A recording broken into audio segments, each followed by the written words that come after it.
Salam baik dan bahagia selalu buat sahabat channel Keluh Kesah Sang Pengusaha. Semoga menghibur.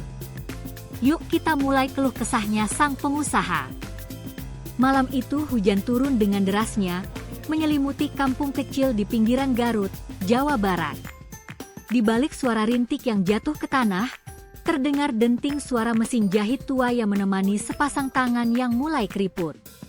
Di dalam rumah bambu sederhana itulah, hidup seorang pria bernama Rais Maulana, seorang tukang jahit keliling berusia 28 tahun yang telah menjadikan jarum dan benang sebagai bagian dari napas hidupnya. Rais bukan berasal dari keluarga mampu. Sejak kecil ia telah terbiasa dengan kekurangan. Ayahnya, seorang petani penggarap, meninggal saat Rais berusia 10 tahun. Ibunya menyambung hidup dengan menjadi buruh cuci. Karena tidak ingin menambah beban, Rais memilih berhenti sekolah setelah lulus SMP dan membantu ibunya bekerja. Ia mulai mengenal mesin jahit saat bekerja sebagai asisten penjahit di pasar kota. Kalau kamu sabar dan teliti, Rais, benang yang kusut pun bisa jadi indah, kata Pak Arwan, majikannya waktu itu. Kalimat itu menancap dalam-dalam di hati Rais. Ia belajar diam-diam, memperhatikan setiap potong pola, cara menjahit resleting, hingga bagaimana melayani pelanggan. Dalam diam, ia memupuk mimpi. Suatu hari, ia ingin punya usaha jahit sendiri. Tapi tentu, itu hanya mimpi. Modal saja ia tak punya, apalagi tempat. 5 tahun setelahnya, Rais memutuskan memberanikan diri menjadi tukang jahit keliling. Ia memodifikasi sepeda tuanya dengan kotak kayu berisi alat-alat menjahit, jarum, benang, gunting, kancing cadangan, dan meteran.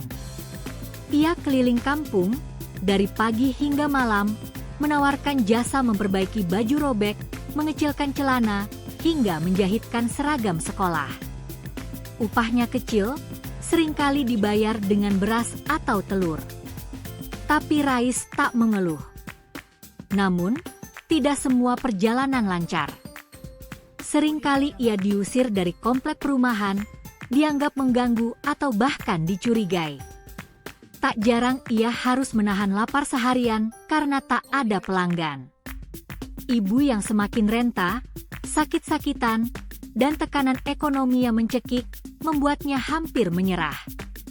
Ada satu malam di mana Rais menangis dalam diam di samping ibunya yang tertidur. "Apa aku harus berhenti? Aku lelah, Bu," bisiknya lirih. Tapi pagi berikutnya, matahari tetap terbit. Dan Rais tetap mengayuh sepedanya, menjahitkan pakaian-pakaian yang rusak dengan penuh ketekunan.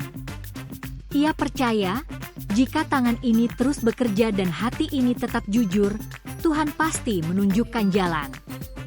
Satu hari, nasib membawanya ke depan sebuah rumah besar di perbatasan kota. Seorang ibu muda membuka pintu dan menyambutnya dengan senyum ramah. Namanya Bu Melati, seorang pemilik butik kecil yang sedang mencari penjahit lepas untuk membantu produksi seragam kantor.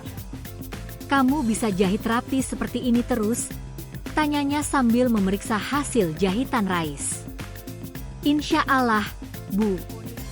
Saya biasa jahit sendiri, dan saya sangat jaga kualitas," jawab Rais pelan tapi mantap.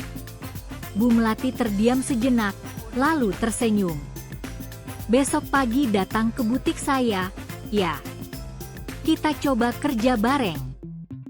Hari itu menjadi titik balik pertama dalam hidup Rais. Ia tidak tahu bahwa pintu rezeki yang selama ini ia ketuk dengan keringat dan kesabaran, mulai sedikit terbuka. Tapi perjuangannya baru dimulai, dan badai sesungguhnya belum datang. Hari pertama Rais menginjakan kaki di butik milik Bu Melati adalah hari yang tak akan pernah ia lupakan. Matanya menatap takjub ruangan penuh kain warna-warni, manekin berbalut gaun kerja, serta deretan mesin jahit modern yang berjejer rapi. Ini jauh dari ruang sempit rumahnya dan sepeda tuanya yang reot. "Jangan kagum dulu," "Ya," ujar Bu Melati dengan tawa kecil. "Yang penting sekarang, buktikan kamu bisa kerja cepat dan rapi." Hari itu, Rais diberi tugas menjahit 20 potong blus kantor dalam waktu 3 hari. Ia nyaris tak tidur. Dengan tangan yang terus bergerak dan mata yang dipaksa tetap terbuka, Rais menyelesaikan semuanya dengan detail yang memuaskan. Bu Melati tersenyum puas dan memintanya datang kembali esoknya. Sejak saat itu, Rais resmi menjadi tukang jahit lepas di butik tersebut. Tapi dunia kerja tak pernah lepas dari lika-liku. Dalam beberapa bulan, Rais mulai merasakan dinamika tim yang rumit. Ia dianggap anak baru yang tidak punya latar belakang pendidikan mode dan kerap diremehkan oleh karyawan lain. Beberapa di antara mereka mencibir. "Ah, cuma tukang jahit keliling. Kok bisa masuk ke sini?" bisik salah satu karyawan yang tak sengaja terdengar Rais. Kalimat itu menusuk hatinya. Tapi Rais menunduk, diam, dan terus bekerja. Ia sadar, mulut orang tak bisa ia kendalikan, tapi kualitas kerja adalah senjatanya. Ia mulai belajar lebih giat, bukan hanya soal jahit-menjahit, tapi juga pola desain, memilih jenis kain, dan mengikuti tren pasar. Malam-malamnya kini ia habiskan dengan membaca majalah fashion bekas, menonton video tutorial menjahit dari warung internet, dan sesekali menggambar desain bajunya sendiri. Tak lama, Bu Melati mulai mempercayainya lebih banyak. Rais diberi tanggung jawab lebih besar, merancang prototipe seragam rumah sakit dan juga membantu supervisi produksi. Ia juga sering diajak ikut ke pasar kain di Tanah Abang dan pameran UMKM lokal. Dari situlah benih impian baru mulai tumbuh dalam dirinya, bukan lagi hanya menjadi tukang jahit, tapi ingin memiliki merek sendiri. Namun, hidup kembali menguji. Di tengah semangatnya yang mulai berkobar, ibunya jatuh sakit keras. Diagnosis dokter, gagal ginjal. Biaya pengobatan dan cuci darah membuat semua tabungan Rais terkuras. Ia sempat meminjam dari beberapa kerabat dan bahkan menjual sepedanya yang dulu ia gunakan untuk keliling. Di saat itu, ia hampir ingin berhenti lagi. Tapi sang ibu, di tengah lemahnya tubuh, tetap memberi semangat. "Rais, jangan berhenti mimpi. Kamu ini anak kuat. Dunia ini butuh orang baik yang tidak menyerah." Kata-kata itu menjadi pelita dalam gelapnya malam-malam Rais. Ia kembali bekerja dengan lebih keras. Ia mulai menerima jahitan dari rumah untuk tambahan. Bahkan, ia mengubah ruang tamu kecil menjadi tempat kerja mini. Satu demi satu pelanggan mulai datang. Rekomendasi dari mulut ke mulut membuat nama Rais dikenal sebagai penjahit murah tapi berkualitas. Suatu hari, ketika sedang bekerja lembur di rumah, Rais mendapatkan pesan WhatsApp dari pelanggan yang sangat berkesan. Seorang influencer fashion lokal dari Bandung yang kebetulan memesan seragam untuk timnya.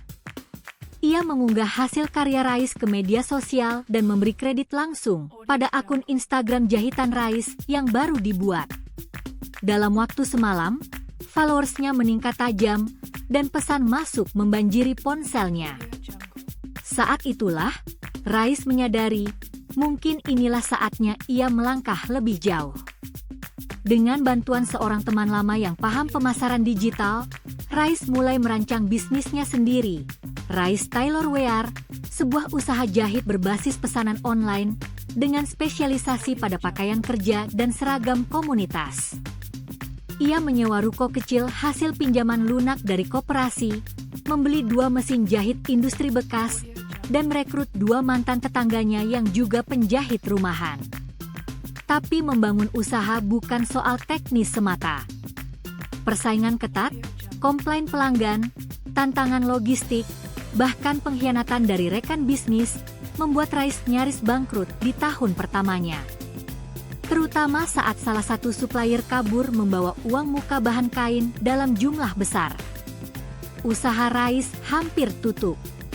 Namun, kali ini Rais tidak mundur. Ia menatap langit malam, memikirkan ibunya yang sudah tiada, dan ia ingat janji dalam dirinya, tidak menyerah lagi. Setelah kasus penipuan oleh pemasok kain membuat keuangannya nyaris lumpuh, Rais sempat merenung selama berhari-hari. Banyak hal yang terlintas di benaknya, dari sepeda reot yang dulu menemaninya berkeliling kampung, suara mesin jahit tua yang menjadi latar hidupnya, hingga wajah ibunya yang kini hanya bisa ia temui dalam mimpi. Ia tak bisa berhenti di titik ini. Terlalu banyak luka dan kerja keras yang sudah ia lalui untuk mundur sekarang. Dengan keberanian yang tersisa, Rais menjual satu-satunya motor bekas yang ia miliki. Dana itu ia pakai untuk menyambung produksi yang tertunda dan membayar pekerjanya yang sempat tertunggak. Lalu, ia membuat satu keputusan besar. Rais tidak akan lagi hanya menerima pesanan, tapi mulai membuat produk siap pakai, kemeja formal dan semi-formal dengan desain khas, dijual langsung lewat media sosial dan marketplace. Awalnya, tidak banyak yang percaya.